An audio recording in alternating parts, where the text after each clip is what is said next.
मानवर साहब की जयंती थी, तमाम ऐसे लोग जयंती मना रहे थे जो मानवर मसीहा कांसीराम साहब के नाम से, उनके सम्मान में जो बहन जी ने जिला बनाया था मंडल अलीगढ़ में मानवर कांसीराम साहब नगर, जिन दल के लोगों को मानवर साहब के नाम से उनके सम्मान में जिले का नाम नहीं हजम हुआ,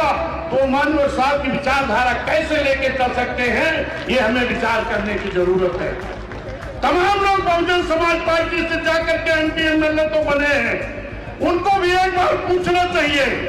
कि अगर आप मानवर साहब के नाम से बने जिले को नहीं हजम करा पाए, मानवर साहब के जयंती पर जो बहन जी ने छुट्टी किया था उस छुट्टी को अगर आपने निरस्त कर दिया, मानवर साहब के नाम से बने लखनऊ में मानवर कांसीराम साहब की यूनिवर्सिटी का नाम, पार्क का नाम बदल करके अगर उनका अपमान करने का काम किए हैं, तो आप उनकी विचारधारा पे कैसे चल सकते हो?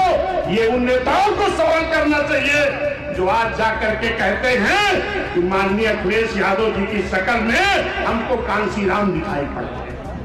अगर मानवर कांसीराम साहब दिखाई पड़ते तो मानवर कांसीराम साहब के नाम से जिले नहीं बदलेगा, छत्रपति साहू जी महाराज के नाम से जिले नहीं बदले जाते, संत रविदास के नाम से जिला बदल करके भदोही नहीं किया जाता, रमाबाई नगर जिला बदल करके कानपुर नगर नहीं किया जाता, पंचशील नगर जिला बदल करके संभल नहीं किया जाता, भीम नगर का नाम बदल करके संभल नहीं किया जाता। हे मेरे सम्मानित साथियों, ये भाषण नहीं है, ये सच्चाई है जो मैं आपके सामने बता रहा हूं। आज जो लोग कह रहे हैं हम मानवर कांसीराम साहब के चेले हैं, हम मानवर साहब को गुरु मानते हैं,